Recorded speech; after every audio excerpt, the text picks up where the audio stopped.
oh, when I have kids, I'll never be like that.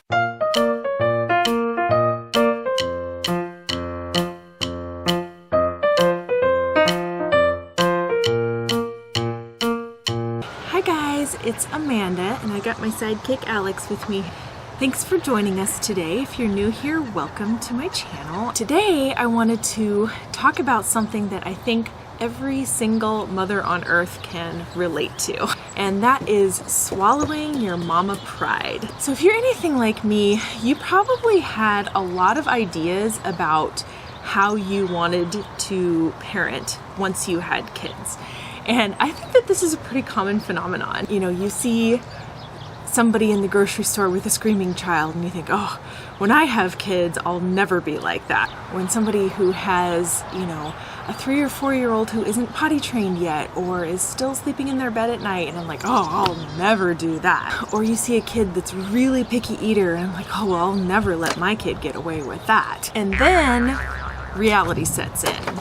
Your baby is born and you're like, holy crap, reality check. And you realize that motherhood is a lot harder than you thought it was going to be. So that's what we're going to talk about today. This has definitely been a journey that I have been growing a lot through since I had my first son, Alex. He's almost 3 now, and I have a daughter who is almost a year old now. And it's definitely like a process that I've had to go through of swallowing my pride. So for me specifically, there have been a few things that have been happening the last few months that have really been making me examine my own beliefs and ideas about motherhood and my philosophies and everything. And it's helped me to mellow out a little bit. Not that I feel that I was like, you know, super judgmental before or anything, but I think it's common for like all people to just have opinions about things and ideas about how things should be. A lot of it's cultural, a lot of it's how we were raised. A lot of it is just, you know, expectations that you put on yourself even. For us, before I had kids, I read the book Bringing Up Bebe by Pamela Druckerman, and I've talked about this book a lot, and it is still one of my favorite parenting books to this day. But it's basically about this American woman who married a British man, and they lived together in Paris, and they had their first child there. And it talks about how she was observing the French and how all of their kids seemed to be so well behaved, like all of them, everywhere. And all of them seemed to eat all of the food that was served to them. She's like, what is it? What is it that they're doing right? This book is just describing her experience becoming a parent while living in France and interacting with the other parents there and like learning from them and seeing, you know, what they do culturally with their kids, because she felt like it was working really well for them. And everything that I read about this book, I was like, yes, this is just so right on. Like a lot of it I felt was like, this is how I was raised as a kid, and it just makes a lot of sense to me. You know, she talks about how they get kids to sleep through the night in the first 4 months. She talks about how the kids eat everything, how they're really well behaved. And culturally, they have, you know, very rigid boundaries about certain things with kids, and within those boundaries, the kids have a lot of freedom. And anyway, all of this stuff just made so much sense to me. I'm like, yes, this is exactly how I'm going to parent my kids. And a couple of the things have worked. I have used the method in that book for getting my kids to sleep, and basically my kids, both of them, have slept through the night very early. Alex slept through the night around 4 months, and Sophie was sleeping through the night like at a month or 2. And it wasn't even using crying it out. It's just a method of listening to baby's cues and not responding right away with every little noise they make in the night, and just naturally teaching them to connect their own sleep cycles. So I was like, great, this works for us. And I think it also helps that, you know, I have kids that are generally pretty mellow and easygoing and really like routine. So it worked for them. And this is like affirming my mama pride, right? I was like, yes, see, I knew this was the right way to do it. Then I was like, okay, I'm going to use their philosophy for getting their kids to eat everything. Well, let me tell you, it worked at the beginning with our son. We basically were just feeding him a lot of the things that we were eating. However, I most of the fruits and vegetables that I gave to him, I did purees. About the time that he was like 9, 10 months old, he started showing preferences for foods. And we started calling him the gatekeeper because he would purse his lips and there were certain foods that he wouldn't eat. And I was like, well, wait a minute. Like, I'm giving him all of these variety of foods. We didn't even do rice cereal. We are giving him all these things and he's still starting to show signs of pickiness. And I was like, okay, well, we just got to keep persistent about it. And so we did. But as time went on, as he got to be a year old, year and a half, he was progressively getting pickier and pickier and pickier. And like, we were still offering him all of these foods, but he wouldn't eat them. And I was like, oh my gosh, like I'm doing everything right. I'm doing what the book says and it's not working. So that was like my first real moment of having to swallow my mama pride and realize that, wait a second, there's not one method that works for all kids. Not that I believe that there actually was one method that worked for all kids before, and I acknowledge that there are personality differences and all of that. But it was like the first time that the rubber met the road for me in my personal parenting journey. So I'm doing everything right, and my kid is turning into an incredibly picky eater. And he still is now. And I've talked a lot about that in my past videos, how it's something that we are perpetually working on. And I've come to realize that this is just my son's personality. And he can be a very strong-willed little guy about certain things. He's a very mellow and sweet child the vast majority of the time, but there are a handful of things that he gets a very strong will about. I had my idea about how this was supposed to be before I had kids, and I tried to implement it, and it didn't work. And then the second thing has kind of been the last year or so, and that is potty training.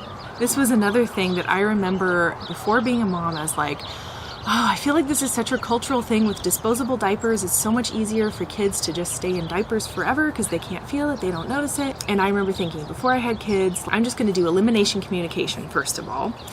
If you guys don't know what that is, it's like reading your baby's cues and learning like their potty schedule and basically putting them on the potty when they have to go. And it's not so much training them as just like putting them on the potty and helping them associate that pee and poo go in the potty, not in your diaper. And it actually makes, in theory, it makes it much easier once kids are actually in potty training age and able to get themselves to the potty, because then supposedly they've made this association since they were a small little baby that that's where it goes, and so it's just a much easier transition. That's actually what I did with my son. And just like the sleep situation, at first it really worked. So starting at about 4 months, I started putting my son on the potty and I started learning his cues, and he was getting really good at it. So it was great. And then I got pregnant, and if you guys watched my pregnancy series, if you haven't seen that, I'll link that down below. You'll know that I was on bed rest for 2 months because I had a subchorionic hemorrhage. So during that time, all of that progress from elimination communication went out the door. And he basically started doing everything in his diaper, and there really was no choice because I had people here helping with him, and I was the one who was best at reading his cues, and other people weren't as good at picking them up, and it just basically just fell by the wayside. And I was kind of depressed about that at the time. I'm like, we made all this progress and now it's all gone. I just kind of had to let it go because the situation was what it was. And, I had a baby on the way, and I knew that, once we had a newborn and everything, I wasn't going to be able to devote that much attention to his pottying.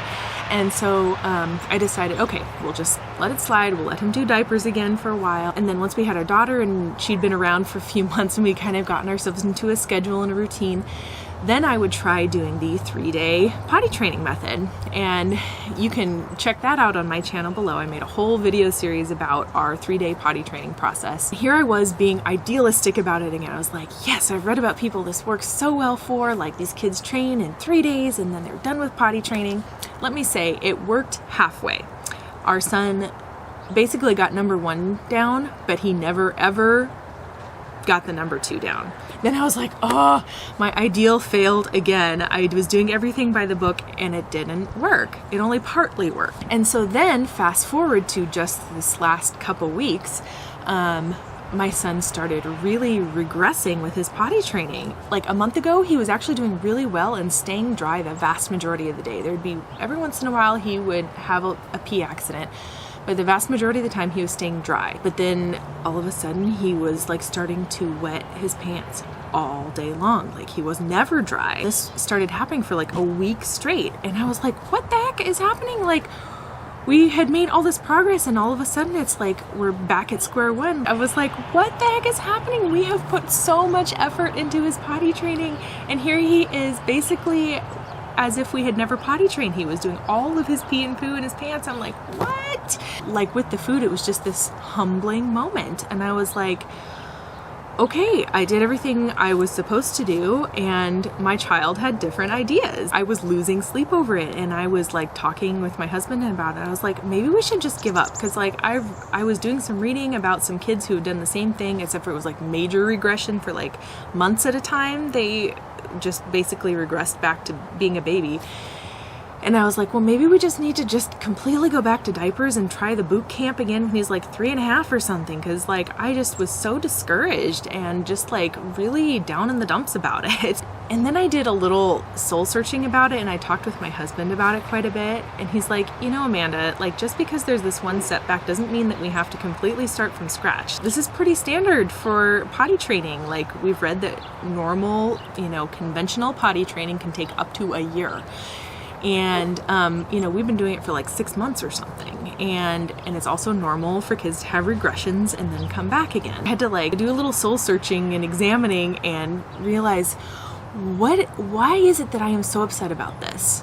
And I was realizing that really, once again, it's my mommy pride. And I think that this is really common for parents, and I think especially mothers, to put a lot of your self-worth and your identity into how well you're parenting.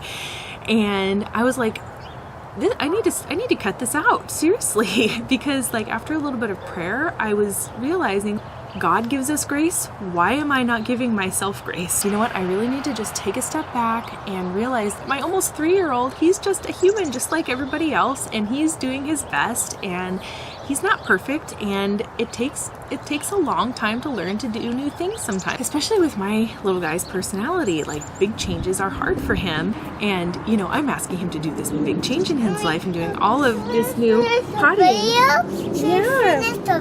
I'm not talking about you, little man. Yeah, we'll finish it real soon. Are you going to be part of it? And I realized, you know what, I love this little guy so much, and he's just a little human just like the rest of us, and we all make mistakes, and when we're learning to do something new, we just have to keep trying again, huh? Sometimes it takes a while to learn how to do something new, and mommy needs to be patient, huh? Mommy's very sad.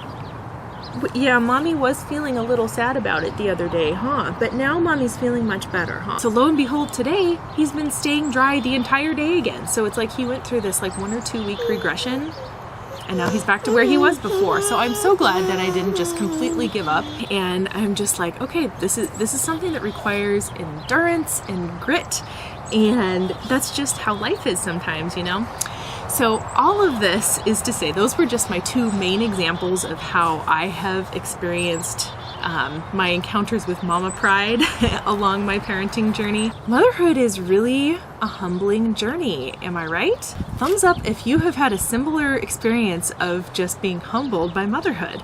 And if you've had this same experience as I have, where you've had all these ideas and then the reality of parenthood sets in and you realize that your kid has their own personality and doesn't fit into a box, that you constantly have to be changing and finding ways to parent your child, not this idealistic fantasy child that, you know, obeys all of the laws of the book. So I really feel like parenting is really a spiritual journey, because there is so much growth that happens when you go through that humbling experience. I have definitely like mellowed out quite a bit since having my first child, and especially since having a second child. And I think that this is like a really common phenomenon, that just you chill out a little after you have kids, you know, and you learn how to go with the flow a little bit more. And that's not to say that I don't still have really strong beliefs about things. Like I still do have my ideals about these things. I still really like the ideas of the philosophies that I liked before, and am still trying to implement them a lot of the time. But I think that those views are not as rigid as they used to be. They've softened quite a bit. They're a lot more flexible now. And so I just feel like it's just a really good metaphor for life, right? Because I think it's good to have ideals that you're striving for in life, but you know, the reality of life is that things aren't always ideal, right? In order to grow and to strive for those ideals, there's going to be a lot of stumbling and falling along the way, and learning how to adapt your own situation to those ideals a little bit, you know what I mean? So I just wanted to chat at you guys a little bit about that, because I really feel like that's something that I have really been having to come to grips with, you know, throughout the last 3 years of my life that I have been a parent. It's really been a journey I'm on, and I'm sure that it will continue. I'm sure that in the future I will continue to have things that I have ideals about that will not be that way in reality, and that I will continue to have to grow and adapt those ideals to our life and what works for us. So I guess the point of this video is just to encourage you mamas to give yourselves grace in parenting, because you know what, if you have ideals and you're striving for them, that means that you are a good parent. Even if you're not achieving them all the time, just the fact that you care that much means that you're a good parent. And there are days when you're going to fail at it. There are days when your kids are going to fail at it. And that's okay, because that is the human experience. That's definitely something that I have been learning to do myself. Let me tell you, there have been growing pains involved in that process, and there have been a few times when I've just like thrown a spiritual tantrum about it. It's just been such an important thing for me to go through in my personal spiritual growth. And in that, I feel like it helps me draw closer to God, you know, just because I feel like that is God's character, is to give grace and to give an opportunity to try again. So anyway, I hope that that is in some way encouraging to you. If you guys have had a similar experience in your parenthood journey, tell me about it in the comments below. I love hearing other people's stories and just that feeling of solidarity, like, yes, we are all in this parenting experience together, and it's this amazing combination of being like the hardest thing that you have ever done in your life and the most amazing and joyful and meaningful thing that you've ever done in your life as well. So thank you guys so much for watching. If you're new here, don't forget to subscribe so you can get a little notification when I put up a video. If you haven't already, be sure to go on over and like my Facebook page. And that's it for today. So thank you guys so much for watching, and we'll see you in the next video. Bye.